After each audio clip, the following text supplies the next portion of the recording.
Welcome again to quantum field theory.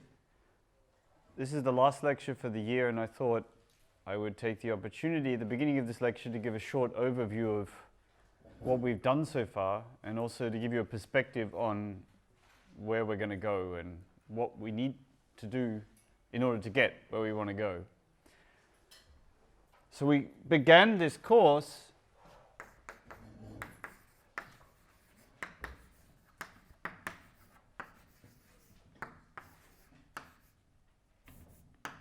with the objective of building a relativistic quantum theory. The reason we wanted to build a relativistic quantum theory is because we know that Lorentz invariance is essentially a symmetry of nature as far as we know. We haven't seen any violation of this symmetry in any experiment so far. There's some amazingly good bounds on Lorentz invariance given by a variety of different experiments. So we're reasonably certain that Lorentz invariance holds, at least, if not as a fundamental symmetry of nature, at least so well that it may as well be. So that was our goal, to build a relativistic quantum theory. And that brought us to the topic of unitary representations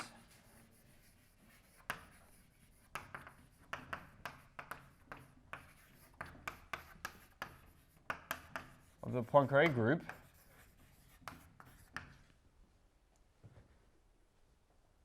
So far, everything very nice and clean.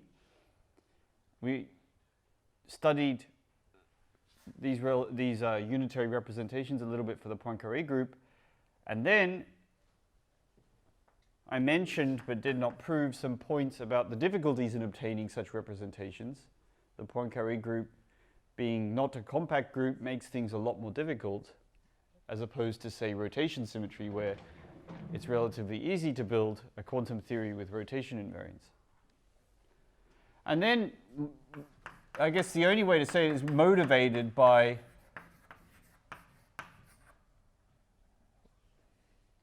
actually, before I say that, to build these unitary representations, we have a difficulty, which is that it's very hard to talk about quantum mechanics and relativity because time and space can be transformed into each other under Lorentz boosts, which means that energy and momentum can exchange roles in under these symmetries here. It's very difficult to write down quantum mechanical Hamiltonians which behave in precisely this way. And to make the search for these unitary representations a little easier, we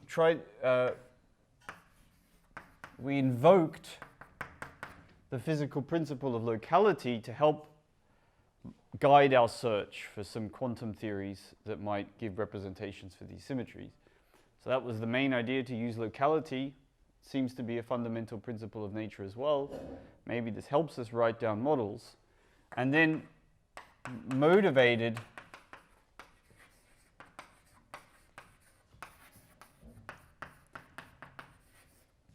by classical examples, namely Klein-Gordon, which is Lorentz invariant. We proposed our first relativistic quantum theory,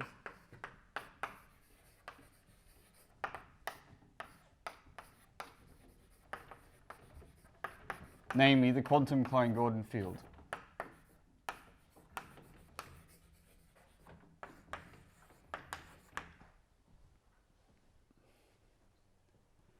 So the way it was narrated in this lecture, we know that there's these classical systems which are Lorentz invariant.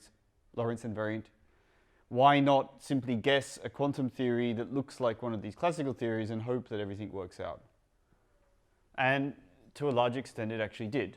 So we went through and checked that indeed the Hilbert space of solutions to Klein-Gordon equation do give rise to projective unitary representations of the Poincare group, and everything looked fine.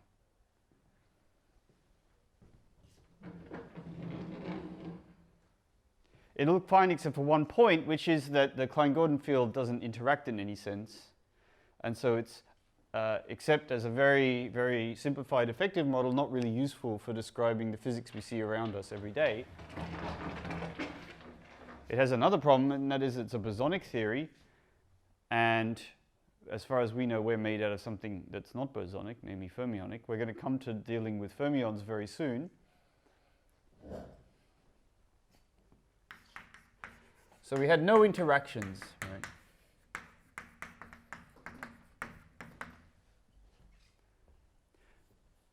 And that should certainly be regarded as with suspicion, any physical theory that doesn't have interactions. How realistic is this? Not very. So then we did what I would argue is almost the next simplest step, right? You should always think of these steps as in order of their simplicity. We didn't just leap into building something gigantic apparatus. We really took the next logically simplest step, which was to take our existing nice quantum Klein-Gordon theory and say, okay, how about we use that as a base station, as a jumping off point for building other relativistic quantum field theories? What's the simplest thing we could do? And the simplest thing we could do is start with Klein-Gordon theory and add a little teeny bit of a small interaction. So the way we implemented that in this course is we take the Hamiltonian for Klein-Gordon theory and we say, okay, let's add on a term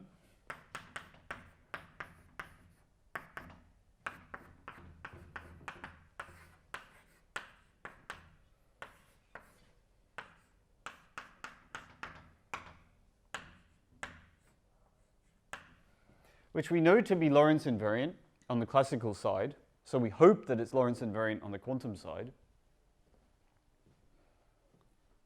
And just go ahead and solve this.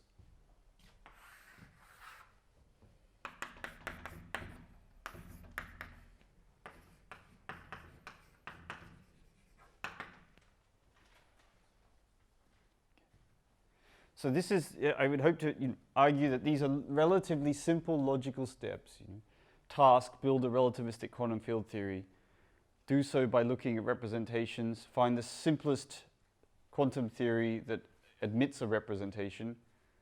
And I argued but didn't prove, although you can actually do better, that you can't get away with, you essentially can't get away with single particle theories to get unitary representations of the Poincare group. So we had to go to a many particle theory, motivate, and then we looked for the simplest one that wasn't trivial. Klein-Gordon is basically the simplest one that's not trivial, that's also local.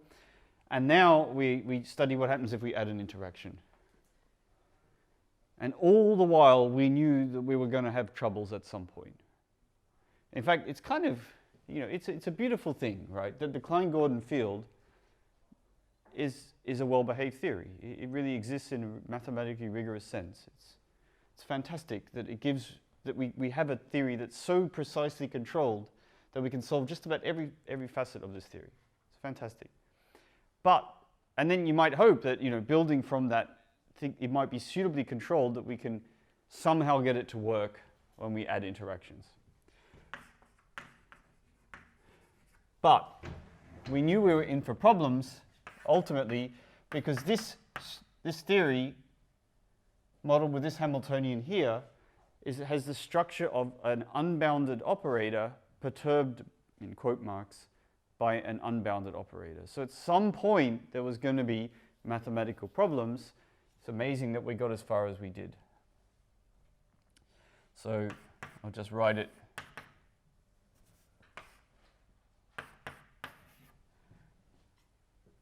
The operator norm of this operator is infinity. So we knew that we were going to have problems, and this is where they manifested themselves. So this is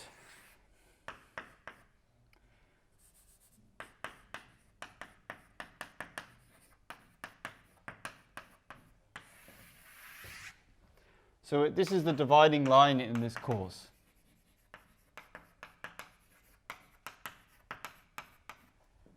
Much of what I presented before this line, equals. Much of what I presented before this line, while I didn't present it at the level of mathematical rigor in this course, I could easily claim to you that everything before this was actually rigorous, as long as you were willing to sort of do the necessary legwork to go through and check all the estimates and so on. But at that line here, we had to admit that things weren't even going to be mathematically rigorous anymore. There's some exceptions. In low dimensions, for low values of lambda, this operator makes some certain sense, certain rigorous sense. But for the dimensions that concern us here, namely 3 space and 1 time, I'm pretty certain, I'm not aware of all the current literature, but up to this date, this is not a well-defined operator on any Hilbert space. So when faced with that challenge, you have 2 options. Right? Whenever you are faced with the difficulty of not having a rigorous formulation, you can either give up or boldly go on.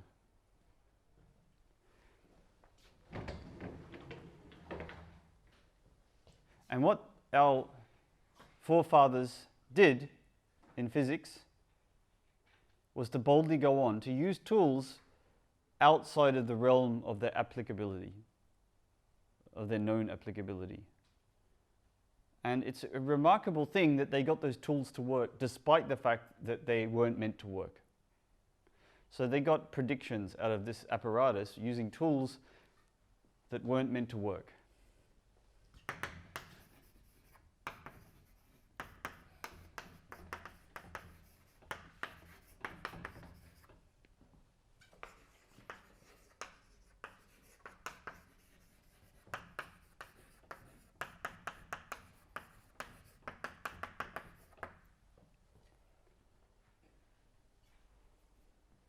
So I think that's what characterizes theoretical physics, is to have the audaciousness, to have the boldness to use a tool when you're not even sure that it works.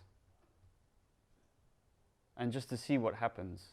To extrapolate beyond a regime where you can faithfully do that while being guaranteed by the laws of mathematics. That's what characterizes a physicist, I think. Someone who's willing to step outside of the comfort zone of rigorous math. And I'll give you an example. We've encountered, in fact, the density of these applications was so high that it almost got impossible to keep mentioning this is a tool that's not being used correctly, this is a tool that's not being used correctly. But I'll give you one simple example. There's this equation that I've been writing.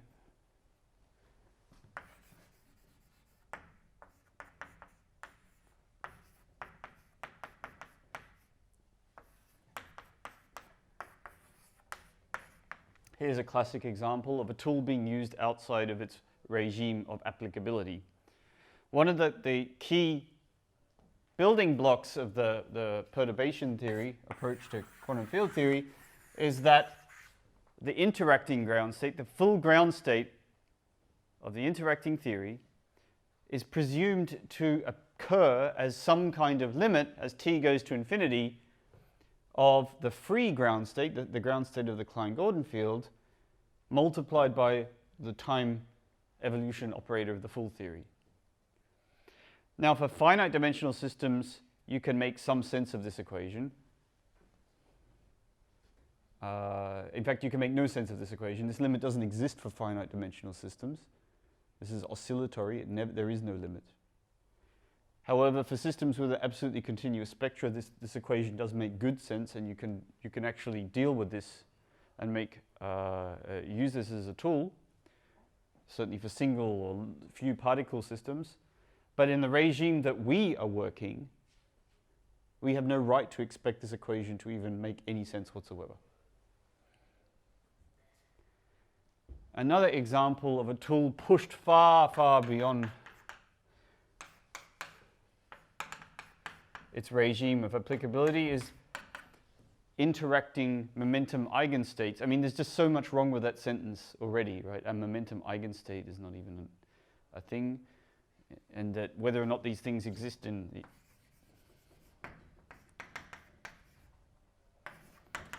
this limit here is also unclear.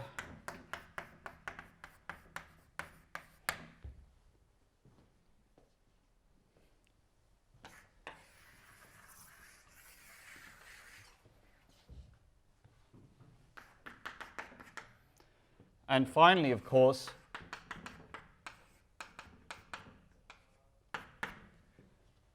we encountered the use of a Taylor series expansion for the exponential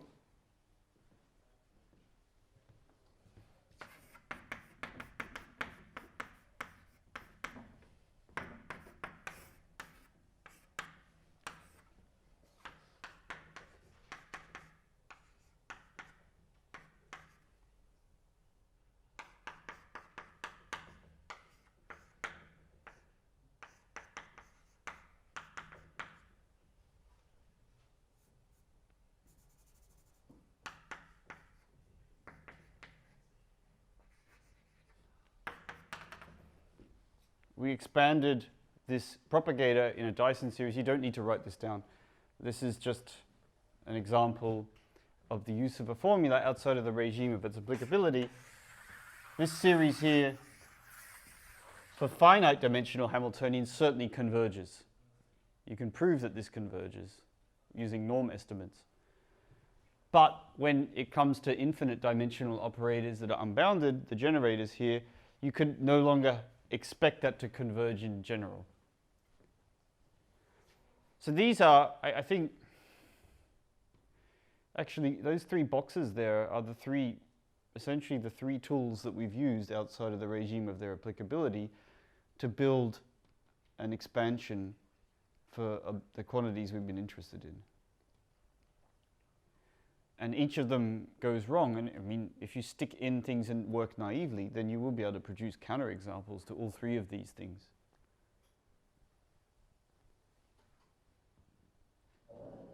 And what happens when you use tools outside of the regime of their applicability is they punish you.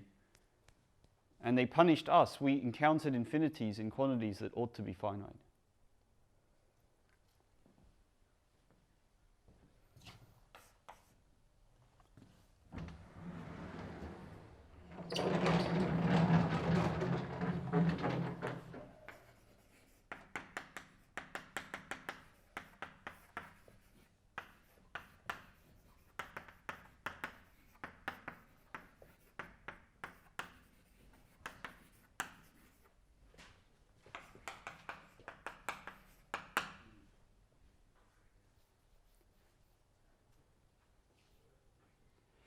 And really, honestly, you shouldn't have been surprised by this. In fact, if we didn't encounter infinities for quantities that should be finite, then that would be much more dramatic than if we do.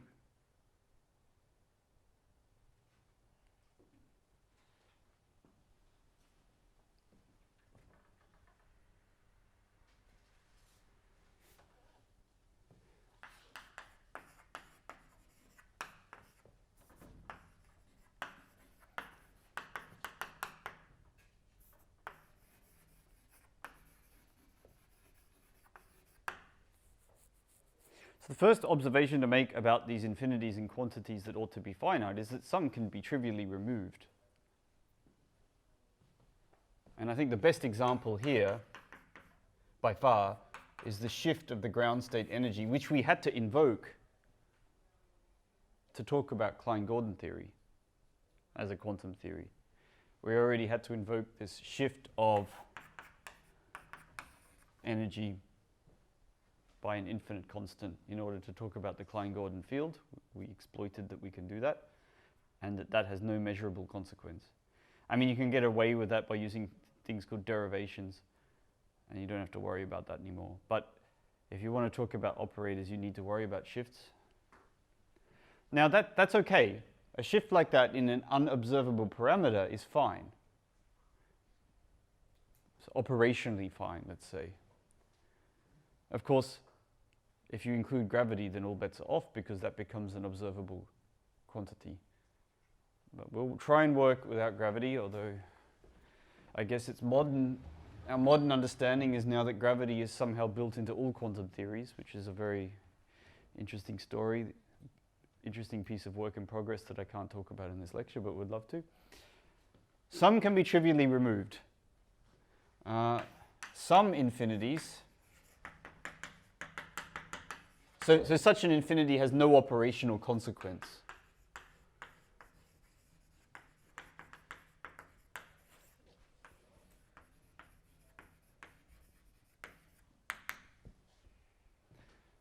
We had others that were, I would argue, of a similar nature of not harmful. Some infinities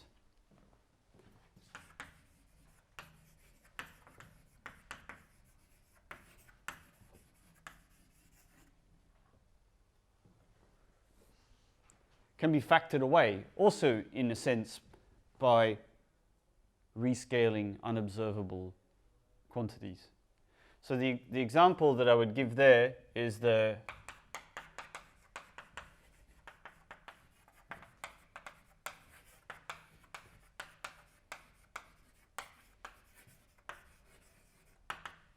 factorization of vacuum bubbles argument, which is roughly speaking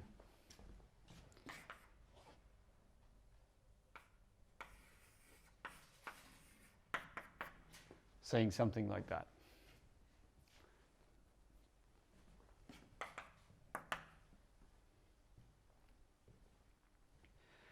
And in the last part of this lecture, we're going to talk about a very similar argument that gets rid of infinities on external lines. They also have this factoring away nature. So these are all examples of a broken machine being patched up in order to get it to go just a little bit further. You know, the car has a hole in the petrol tank, and the petrol is leaking out of the petrol tank, and you use some chewing gum and you stick the chewing gum on the hole to stop the petrol coming out, and you get a little bit further this way. I've actually seen people do this. What's more terrifying is when they get the drill out and they drill the hole into the petrol tank in order to release pressure. Now, these are examples of quick fixes that make the apparatus go a little bit further in order to get some kind of prediction out at the end. And let's make, the absolute objective here is to make predictions for physical phenomena. And then, after the fact, justify why they worked. And that's a strategy that's worked well in physics. You take the Dirac delta function, for example. Physicists worked with this before it had a rigorous framework for many years. It was a very successful tool. And they were confident that after the fact it would be fixed up because, well, it matched the experiments. Therefore, the math had to be right in some sense, and indeed it was. It's just the some sense that needed thinking about. But there's finally, right,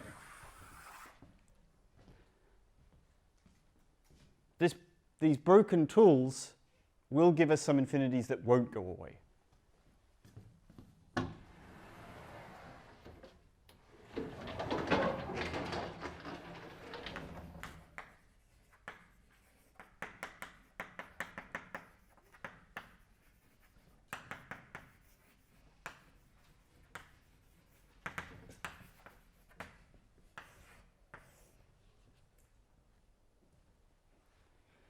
In this diagram here, no argument with shifts of vacuum energy, no argument with factorizations will save you.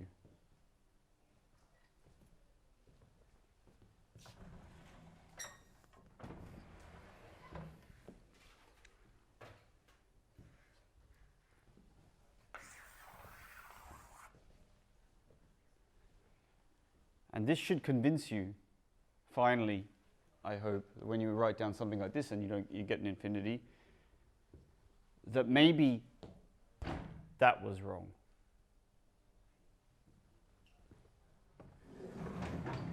Maybe it was this step here that was wrong. Maybe adding the interactions like that was the thing that caused all our problems. And in a sense, the answer is yes. This thing is the thing that causes all our unhappinesses. It's this, writing down this model here and saying that that's a healthy physical model. That is the thing that's wrong. And the way we now deal with that is we admit that it's wrong as written, and we write down what's almost the very next best thing, which is to say, a question? We have the very next best thing, which is to say,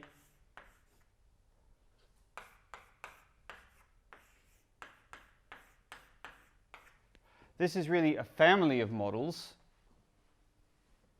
that work up to some cutoff beyond which we don't know what's going on anyway. And this family of models we can make sense of. So by putting a cutoff on a theory, you're basically changing the operator norm from infinity to just a large number. Morally.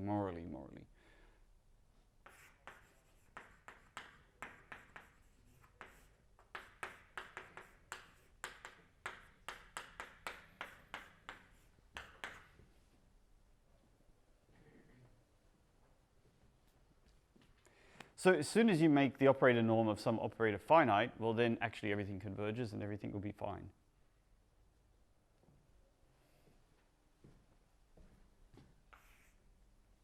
Now the reason I say morally is there's so many ways to impose this cutoff that sometimes that's not actually true. You get an infinity here, but you can still make sense of the perturbation series. They give you finite numbers. There's a bewildering variety of ways of cutting off a theory, adding in this one parameter dependence of the theory. And I don't want to say that they all provide you with an operator with a finite operator norm, because some of them don't even give rise to Hilbert spaces. They work in a different way.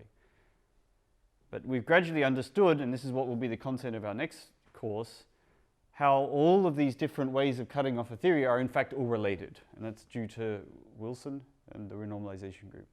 But for the purposes of this course, you can think of what we're doing here is saying we've got a hypothesis now for the theory that we're dealing with.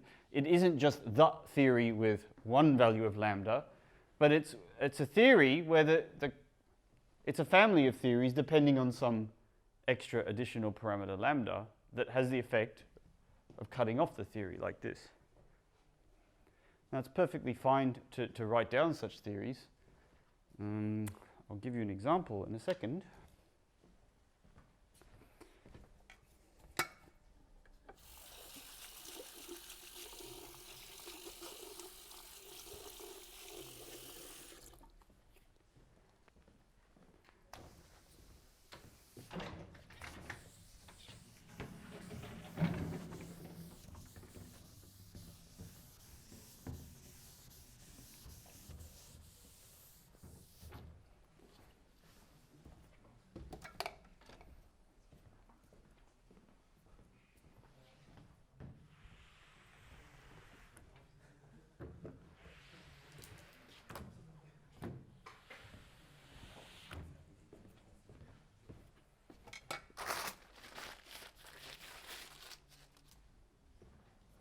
I'll give you the quickest and simplest example of a cutoff theory.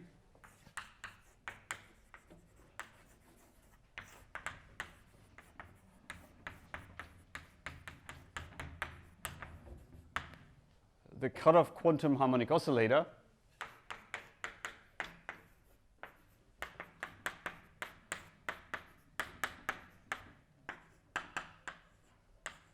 By now, all of you should know this Hamiltonian.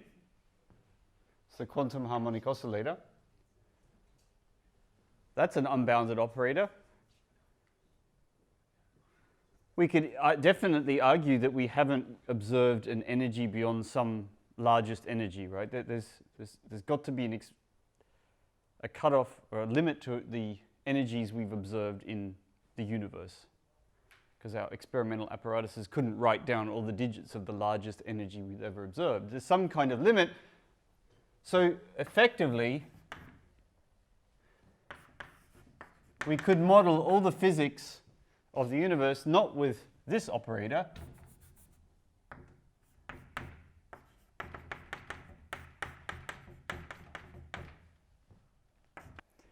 but we could replace this operator with this one over here.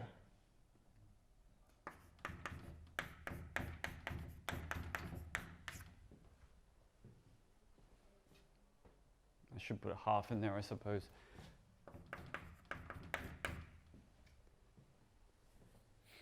Now n could be big, it could be 10 to the 185, right? Or it could be 10 to the 10 to the 10 to the 34. This n here, you know, infinity is a long way away from any finite number, so.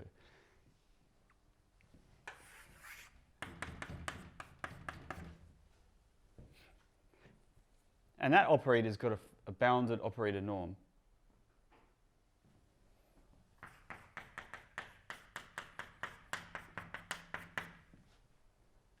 If you perturb that operator, all your perturbation series will converge. I mean, this is a finite dimensional matrix now.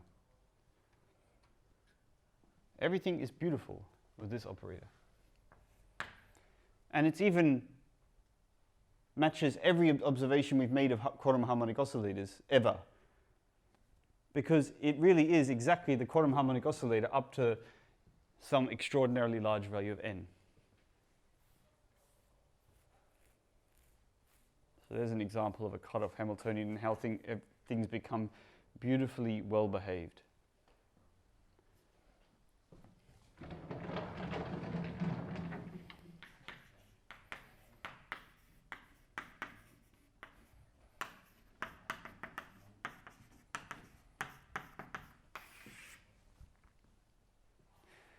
There's a big concern with cutoffs, however. As soon as you add in something like that, you should be legitimately concerned that observable quantities depend on the cutoff.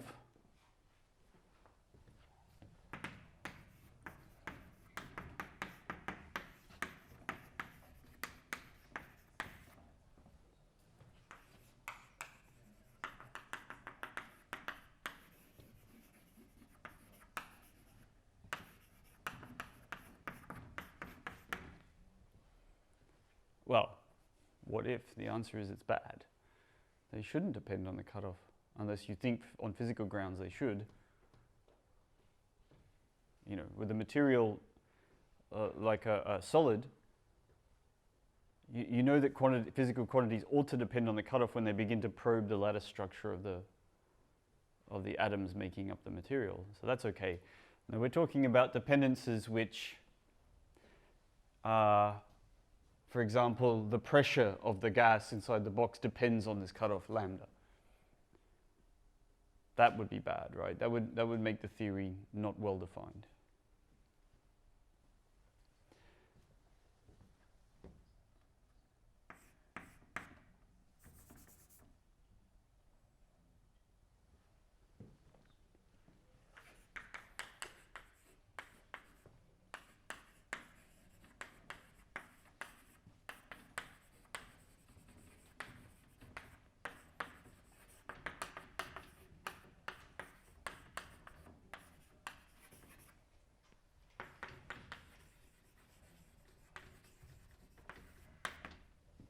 And the idea is beautifully simple. The way we deal with this, and the way that actually works, is we allow unobservable coupling constants or parameters to absorb, we shift unobservable parameters to absorb that dependence on lambda in all physical quantities.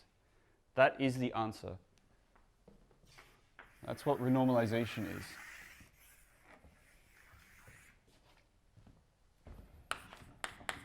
All right, RG for renormalization group.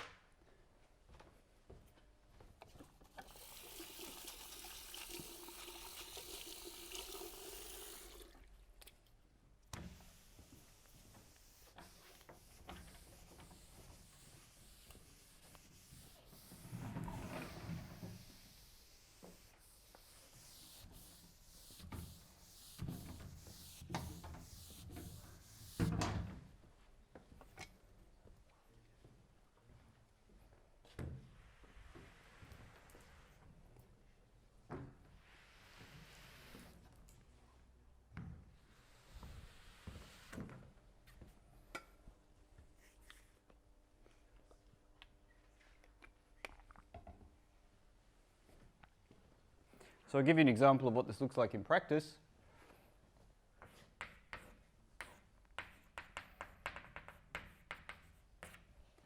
You start with a hypothesis.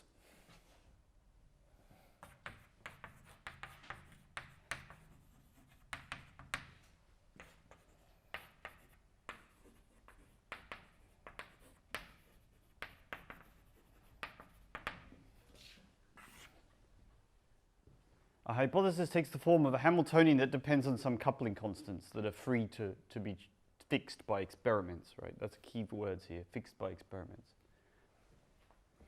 And I'll give you an example over here.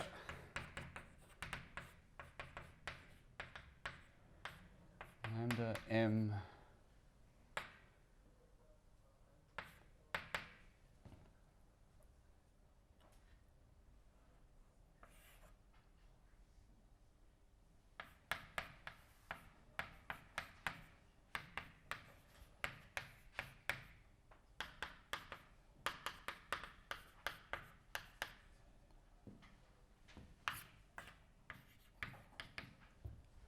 So a good example of a model with free parameters is phi-4 theory. It has two free parameters, the coupling constant lambda and also the mass of the particle itself. M is a free parameter that's fixed by experiments.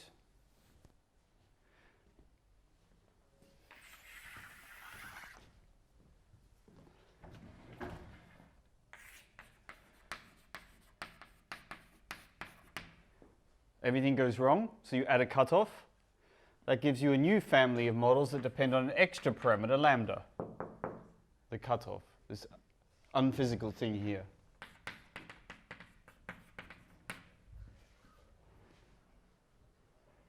These numbers, Z1 through to Zn, are they real numbers? The answer is they're as real as your experiments. There's not usually a one-to-one bijective mapping between values of these numbers here and physical quantities. It's a really important point here. So I'm going to put that on another board, actually. The numbers Z1 through to Zn are fixed by experiments.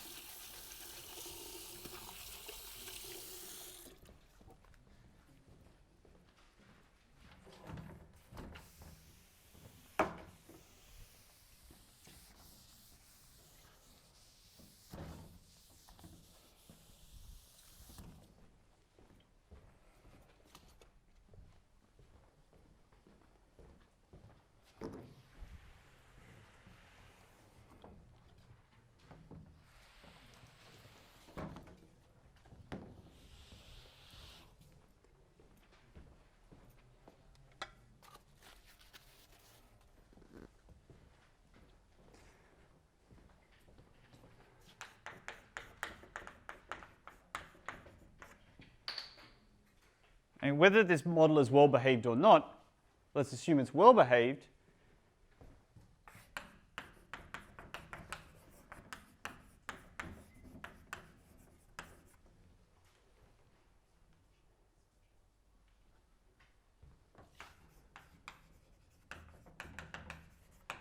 When you solve a model like this, it's going to give you a list, maybe an infinite list of observable values. Magnetization, density, pressure, temperature. You get a list of observable quantities, O, let's call them Oj. These are numbers, Oj. And each of these depend on those parameters. But they're very complicated functions of those parameters.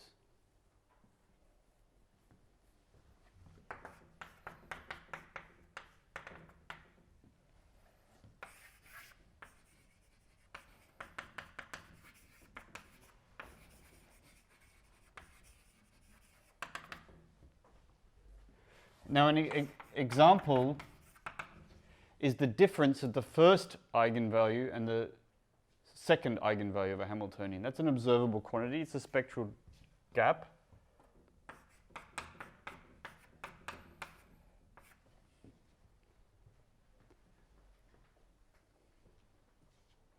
That's insensitive to shifts.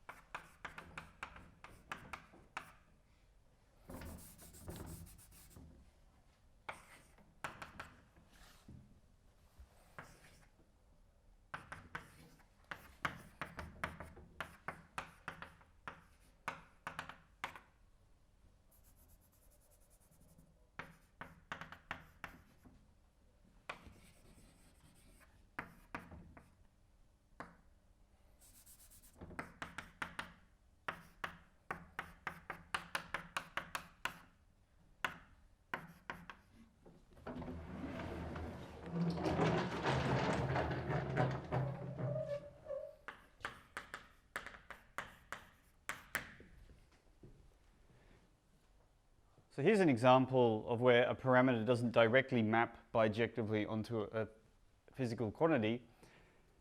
You start with your Hamiltonian depending on all these free parameters z1 through to zn that you're going to try and fix with your experiment.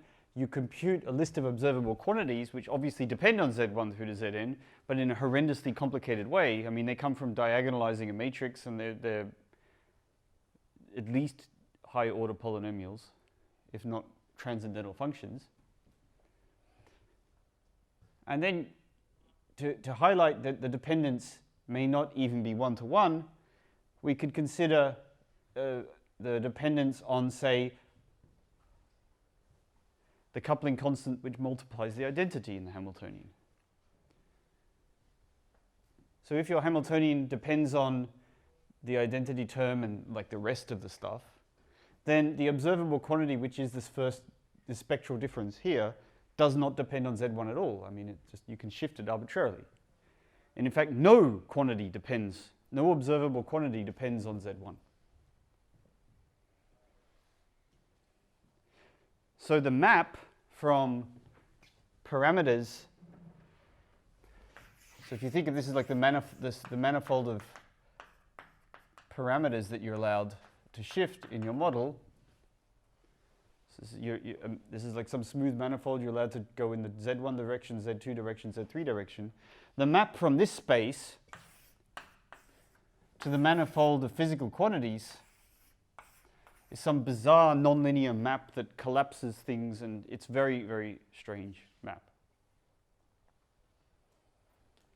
Some things you can say, for example, this map it doesn't care about the z1 direction.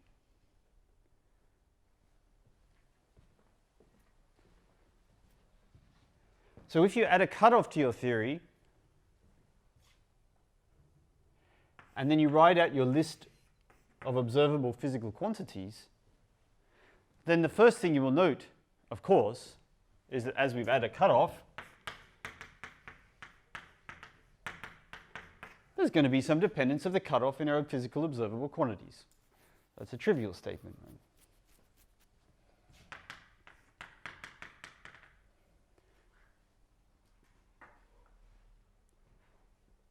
Now comes the most important observation of the whole story. These are observable quantities, so they're fixed by experimental values, right? If you go out, you could, at least in principle, do an experiment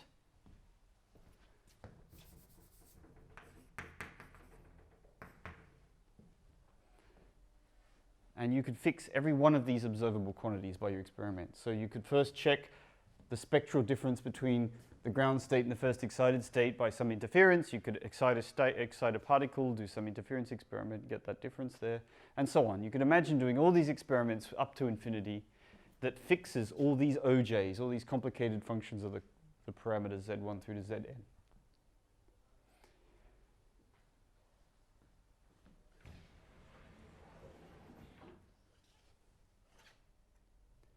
And that if you look at this set of equations here, fixed numbers, OJX, equals functions like this, then, if you're lucky,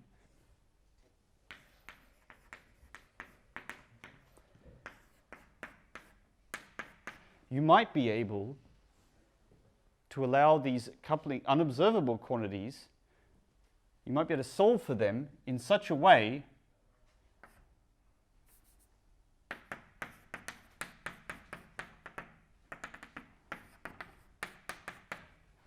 that the observable quantities do not depend on this parameter lambda.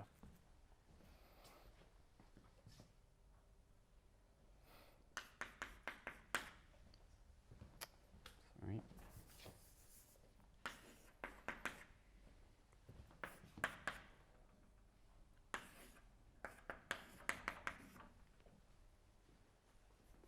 That might happen, right? That's logically a possibility.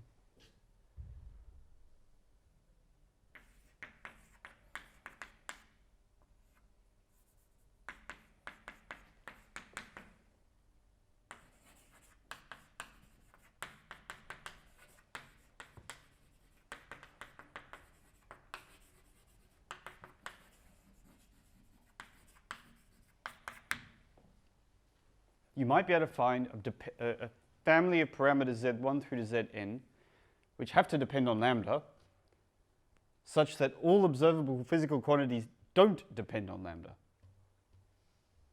That might be possible, if you're lucky.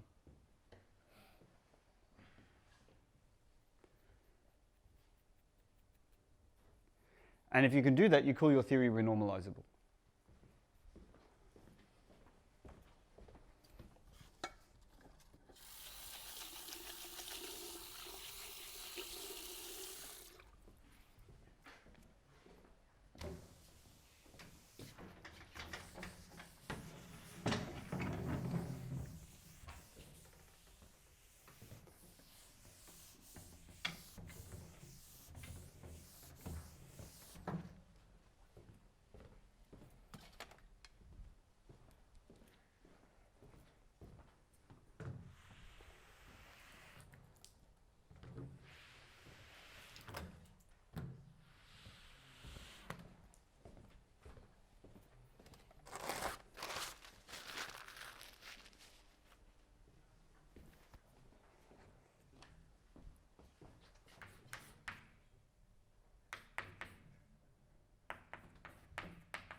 If we have a Hamiltonian which is lucky like this, we call it renormalizable.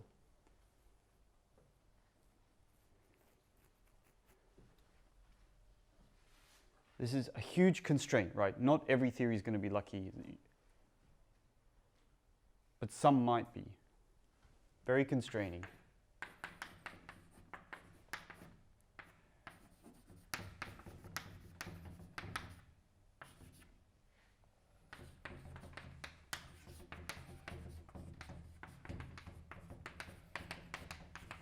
I mean, this is a hugely constrained set of equations, right? It's absolutely overdetermined. We have a finite number of parameters and an infinite list of equations that we want to solve. So it's not likely when you have such an overdetermined set, instead of constrained, I'll write overdetermined.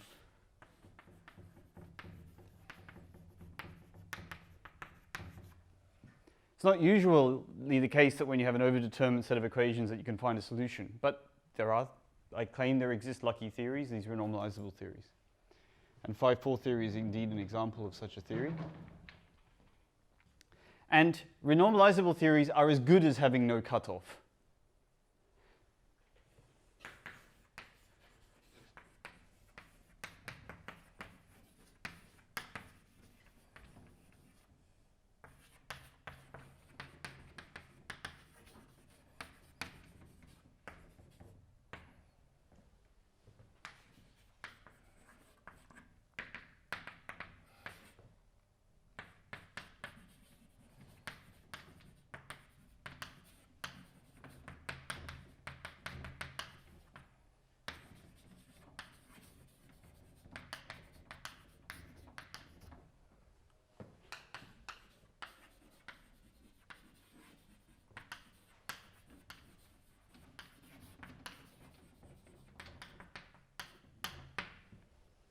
Renormalizable theories are effectively, they don't have a cutoff because all the remaining infinities you encounter in a renormalizable theory can be eliminated by changing the order of your limits.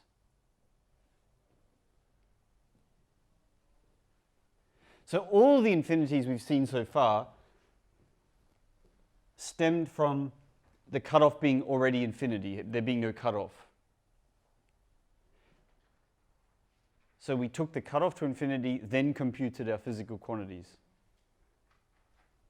However, if instead you compute your physical quantities, then take your cutoff to infinity, you might be able to arrange for your theory to have no divergences in any physical quantity whatsoever. So that's the spirit of renormalization.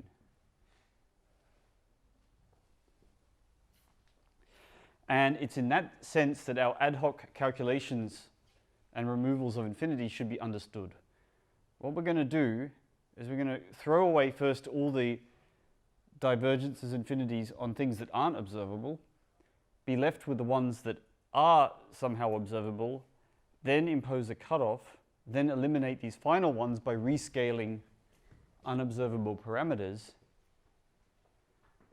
and then we take the cutoff to infinity. And that works. And operationally, that's at least well justified on operational grounds, because if you have divergences in things that aren't, if you can rescale things that you cannot observe, then that has no physical consequence. So that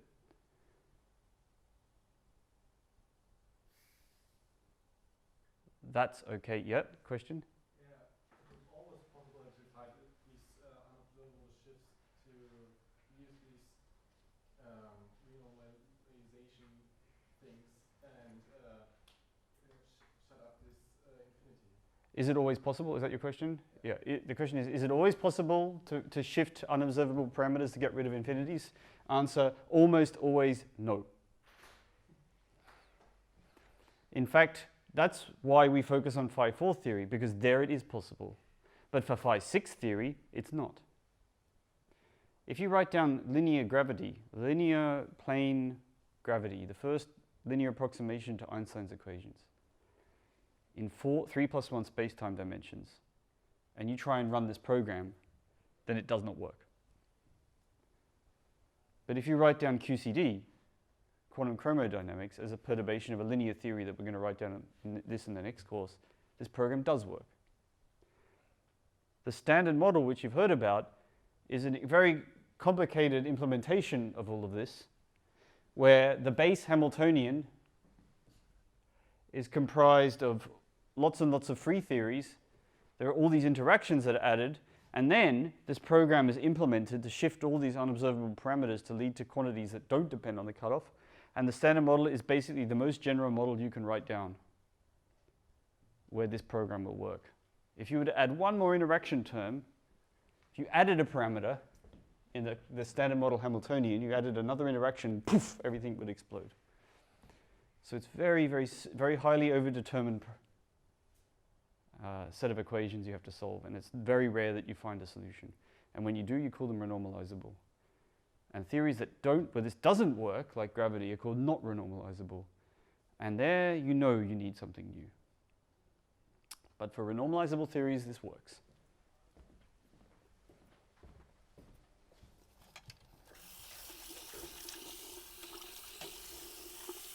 So Navier-Stokes equations is not a renormalizable equation, not a renormalizable theory. For example,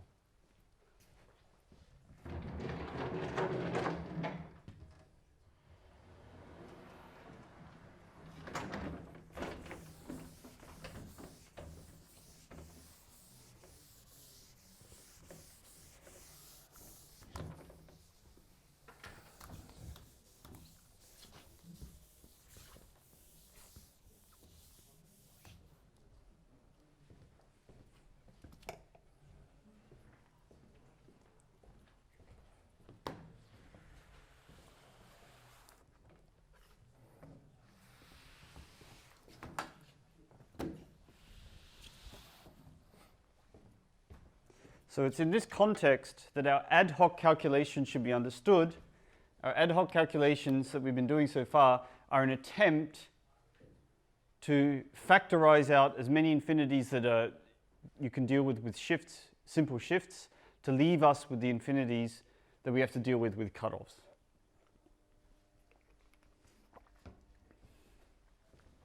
So I will return now to the main thread of this lecture, which was scattering theory. So scattering observables are definitely observable in an experiment. They're very simple, right? Children can do scattering experiments. You take two things and you hit them. So any quantity that you get from a scattering experiment has an operational meaning. And so it better be the case that if you see a divergence in those, that you can eliminate it either with a cutoff or with some kind of factorization argument. Now, I guess the final remark to make here is that all of this could be made rigorous. actually. There's not a difficulty here in making this rigorous. As far as I know, this is only just being attempted now. The program of making this rigorous, this approach. And in fact, the way people have been happy to do this is they've been happy to use the tools that don't work in the regime of their applicability and just to implement this program using tools that are not strictly applicable. And basically, it's fine. Good. So where were we? We were calculating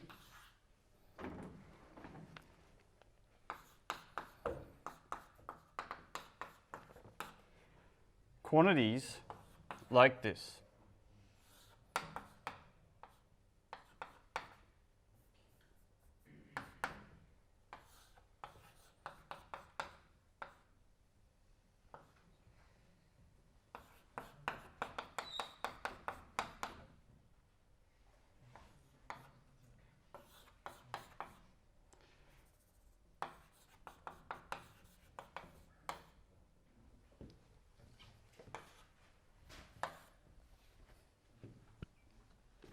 So when you calculate a scattering experiment, an amplitude for a scattering experiment, we used all these boxes that I wrote down at the beginning of the lecture to reduce your problem to calculating terms like this.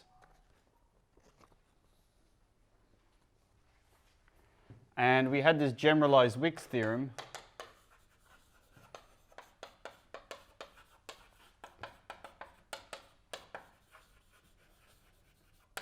to deal with expressions like this. So for today, I'm just going to write down the kind of terms that appear when you apply generalized Wick's theorem to expressions like that. So we're at the point now where we can compute everything.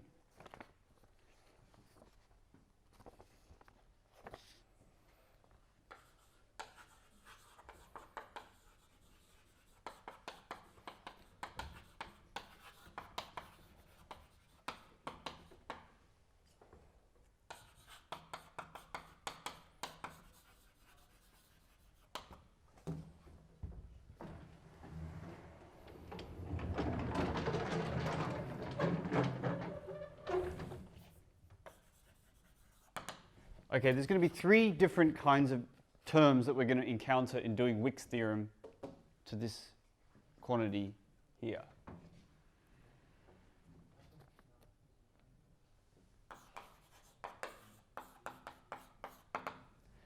We've got the fully contracted terms, we've got the not quite fully contracted terms, and we've got the uncontracted terms.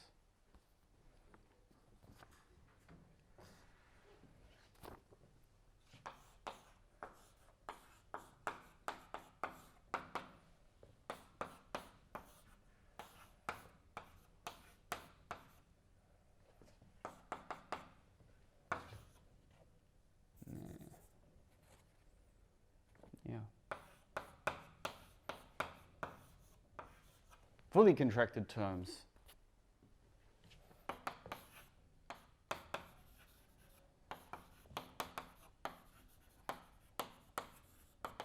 We'll call them type 1 terms. We've got not quite fully contracted terms.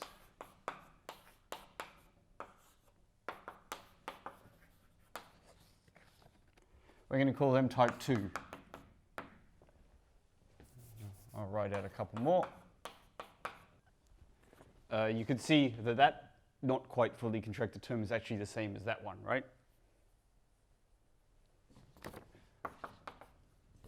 And then there's the completely not contracted terms, of which there is only one.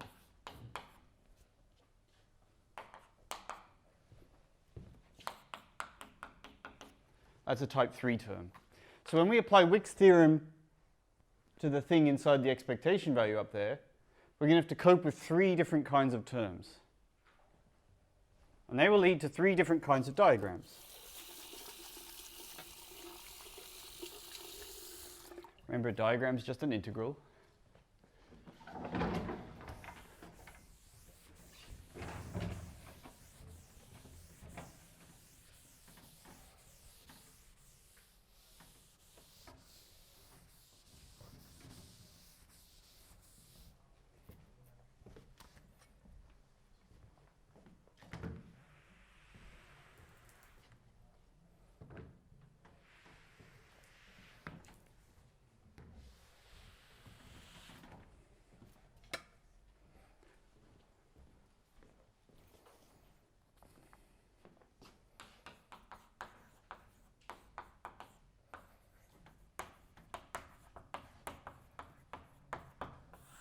type 1 contributions to star. We'll call that thing, yeah, I've called it star.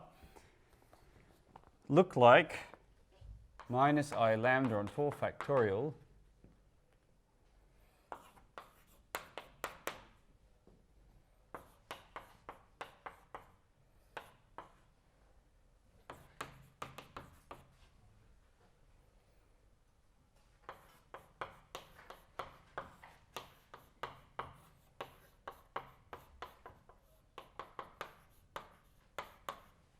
Okay, they're actually really easy, type 1 contributions.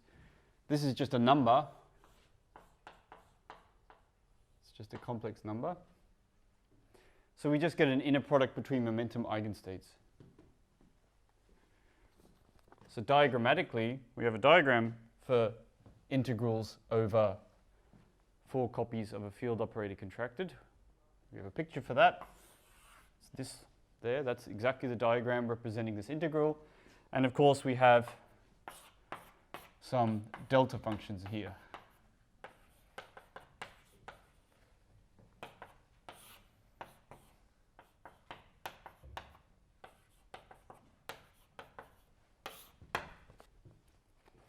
So type 1 contributions are actually the standard fully contracted contributions you'd expect. So type 2 and 3 that get interesting.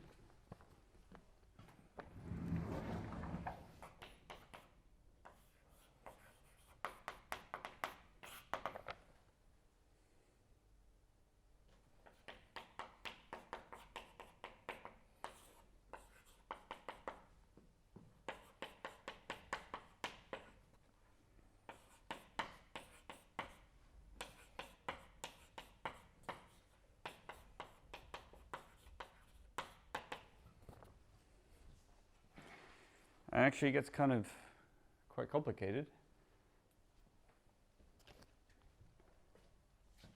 I should put the normal ordering symbol in here, sorry about that. There it is.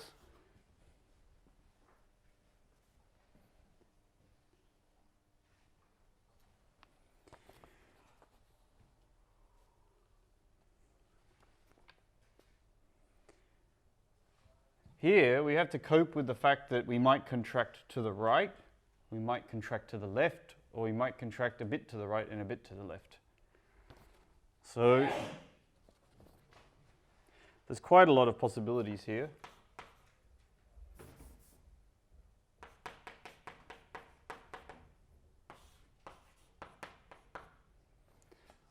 I'll write them as A plus B plus C.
Yeah, A, B, and C.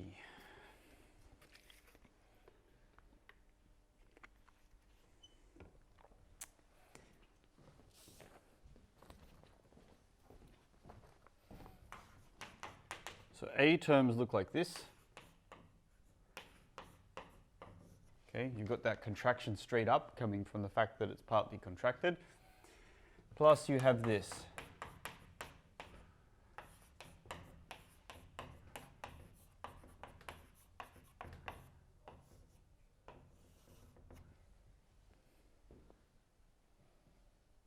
That's a A-type term.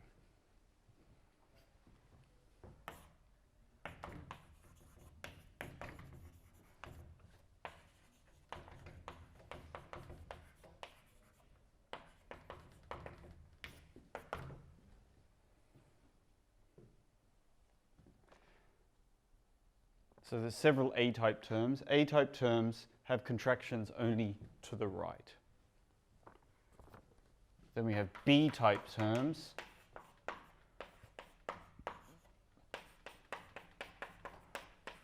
Which have contractions only to the left.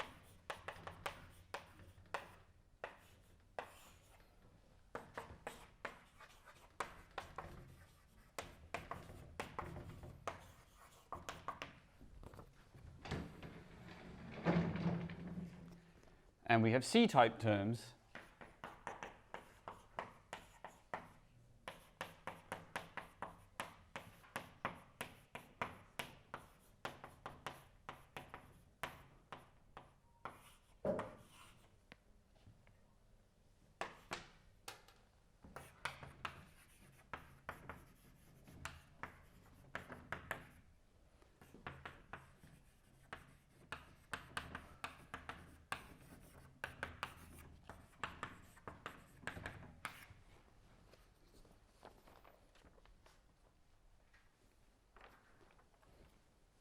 So it is a combinatorial nightmare. You have to worry about all these different kinds of terms and where they can contract.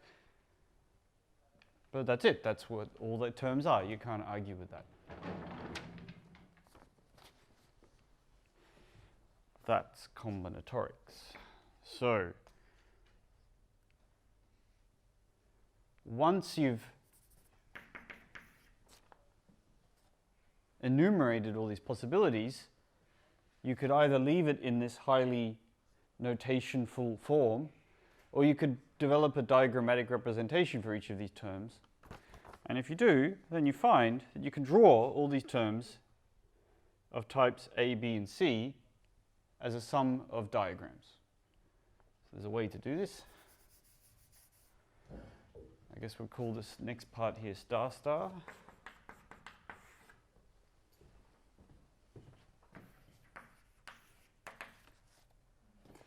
So we can in fact draw all these nasty terms all down in a bunch of diagrams. And the diagrams look like this.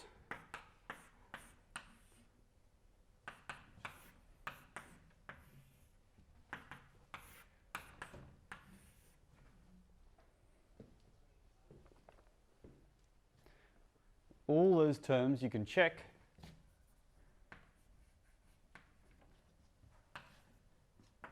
can be represented in terms of these four diagrams here with symmetry factors. So there's lots of extra terms here that add up, right?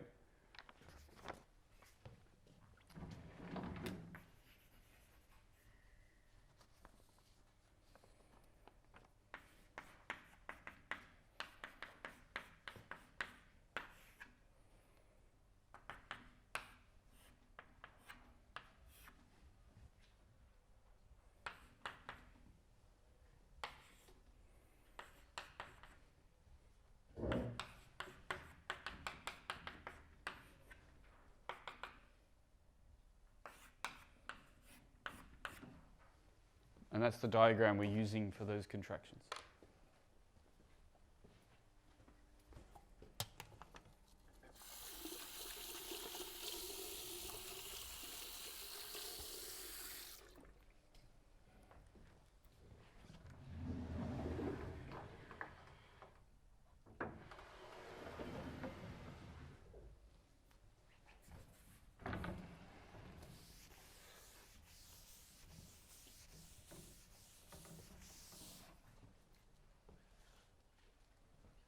So that's the diagrams for type 2. We haven't done type 3 yet.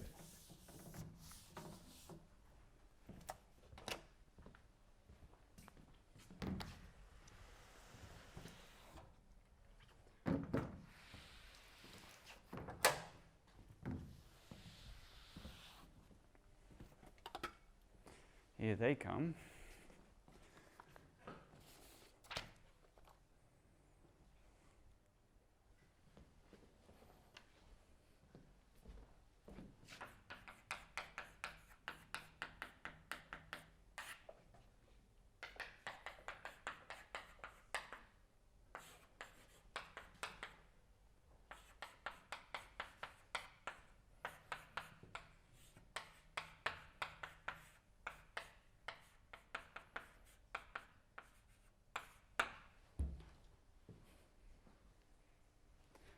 this has to be, there's 4 operators, uncontracted operators in here, and they have to be contracted against these momentum operators there.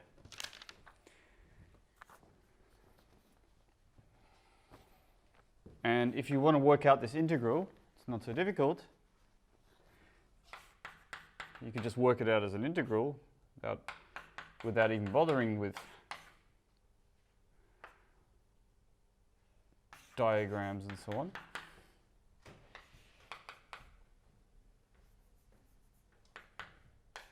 And every single term, I mean, there's many, many ways of contracting here, all 4 operators here against the 4 external operators. But every such term looks like this. QA plus QB minus P1 minus P2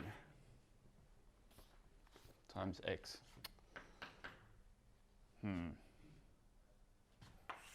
I'll rewrite that.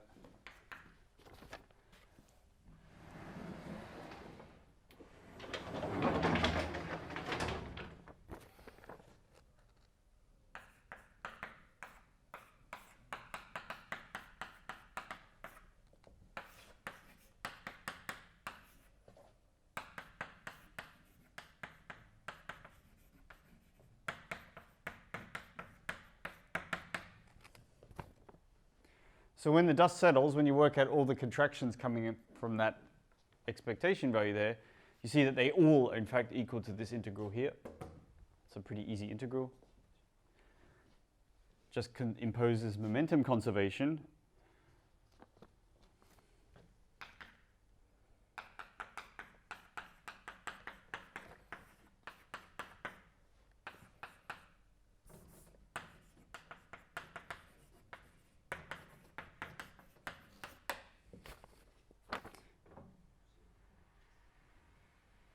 And the picture we have for such a diagram is this. The diagram we have for such an integral is this. That's the way we represent that.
If you put all of this together,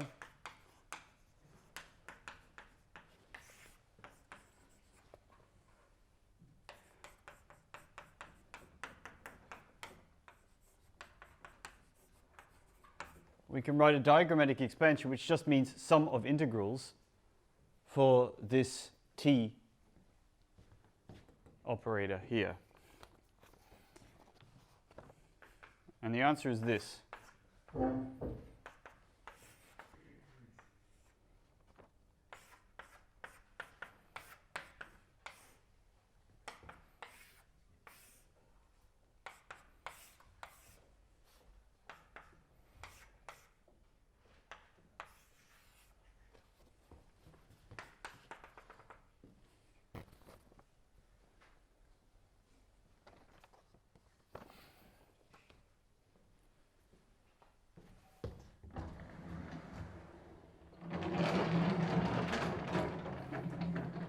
That's the full expansion if you put all together all the things we've observed so far.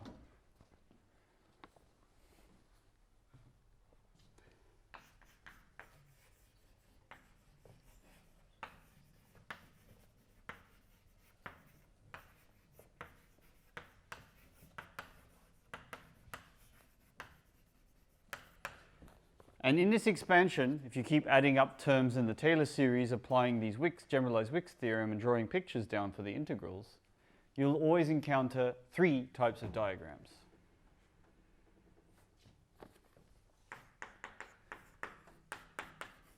Fully connected diagrams.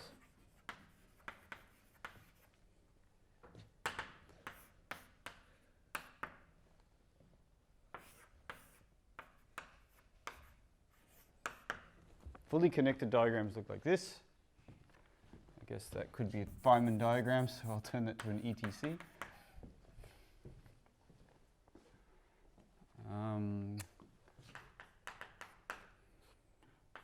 Not fully connected.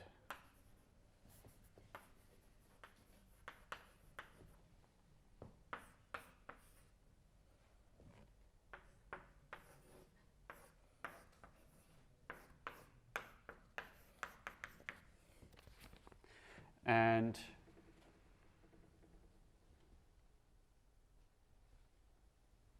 that's not fully connected.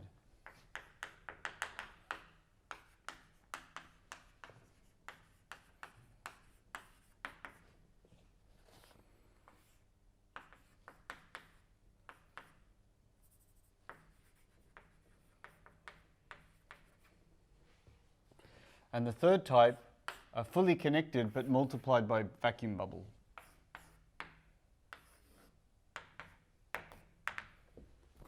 That's not an example of a fully connected multiplied by vacuum bubble. That's just a not fully connected diagram.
Okay, I'm going to make the following claim without proof. You can argue this very simply. It's really just chasing Taylor series around. So it's not like a tool that's been extrapolated boldly.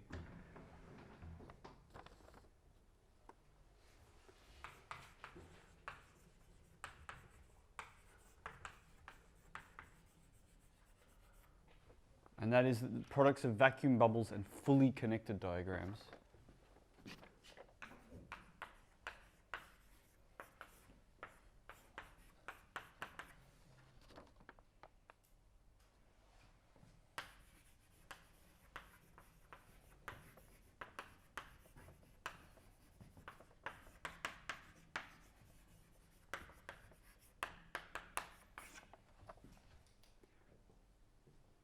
The claim is that if you sum up just the type 3 diagrams, then the vacuum bubbles exponentiate. So if you recall the proof for the vacuum bubbles, the exponentiation result, I think you can see it's not ridiculous to think that that'll be quite easy to prove. So this is just an exercise rather than an unclaimed extrapolation, an unproven extrapolation. Sorry.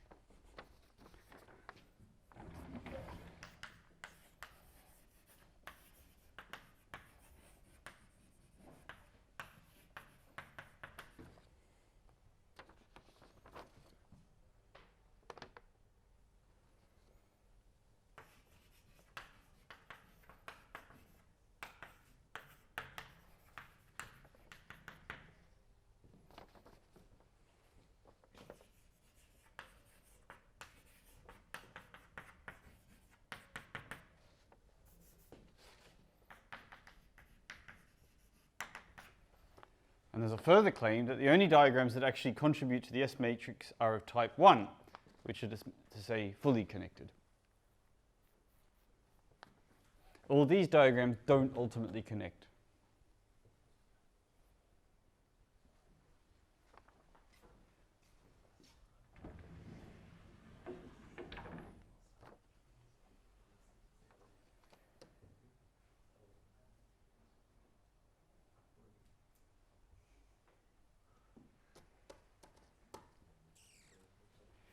All right.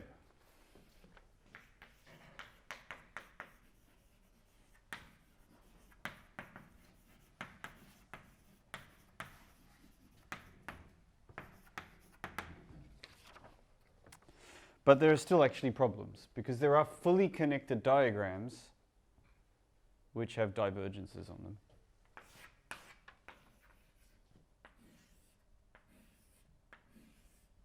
There's an example of a fully connected diagram with problems. If you calculate the integral represented by that diagram, then you will definitely encounter infinity straight up. You could either put a cutoff on it and then allow coupling constants to depend on your cutoff, blah, blah, blah, blah, blah. Or you could first argue that such diagrams don't contribute to the S matrix and save yourself some work. And that's what we're going to do here.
So diagrams which represent with external leg corrections, by which I mean you have the external leg, and this external leg is decorated by lots and lots of bubbles.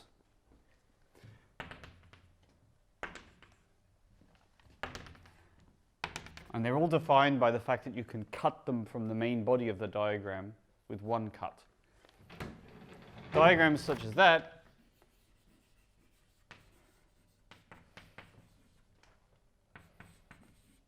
can argue just as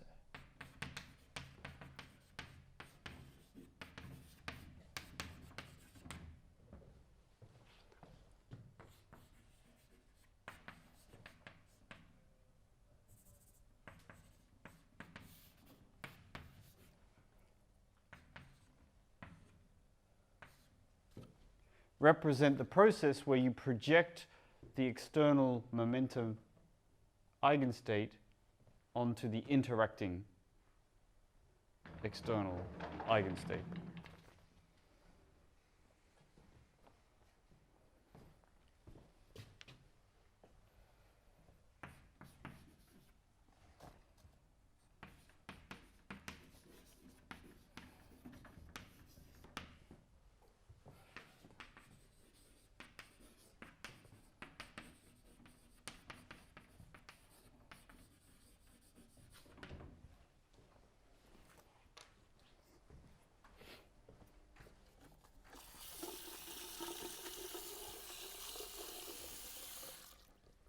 and hence they factorize.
And because they factorize, we can cut them off.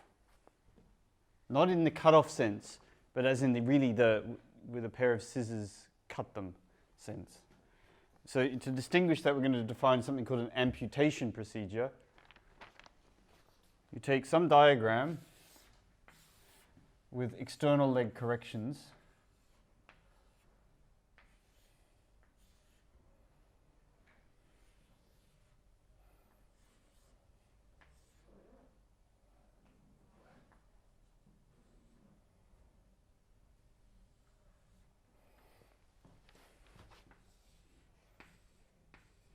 Like this.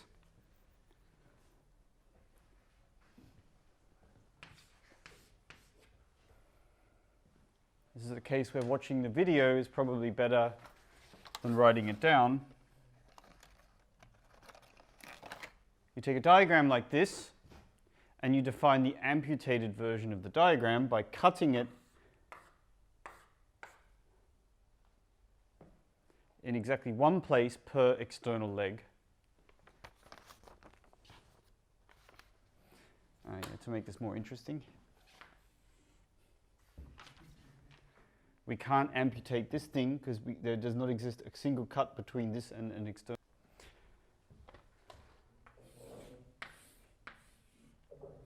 To remove external leg corrections.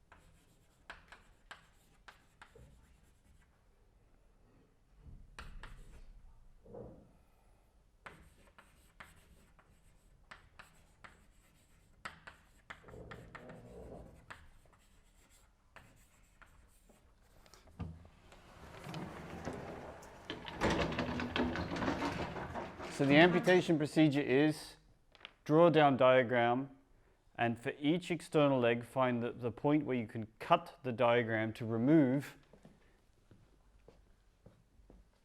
everything that is of the form of an external leg correction.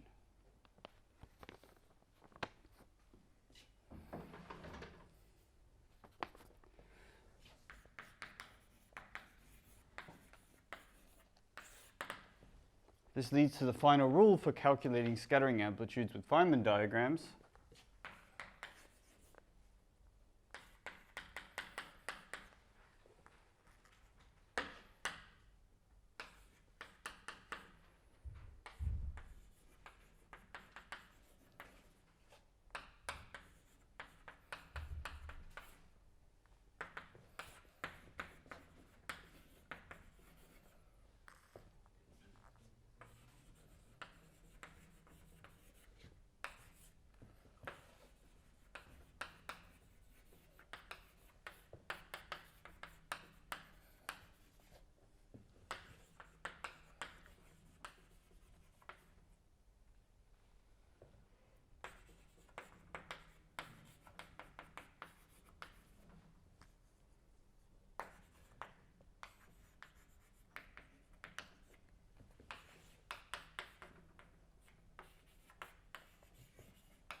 And that's the procedure when you summarize in diagram terms for how to eliminate all the vacuum bubbles, all the external leg factorization, all external leg corrections.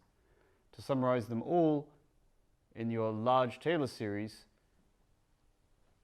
for the scattering amplitude, we have this rule. The scattering amplitude here is proportional to the sum of all the connected and amputated Feynman diagrams with with incoming momenta QA and QB and outgoing momenta PF. That's the final rule for how to compute a scattering process with Feynman diagrams. You didn't have to do that. You could have instead have just gone right back to the Taylor series and just laboriously write out every term of the Taylor series and then cancel quotients. That would also give you the same answer. But this is a much more economical way to calculate these processes. And so with that, I'd like to thank you all and wish you a Merry Christmas and a Happy New Year. Thank you.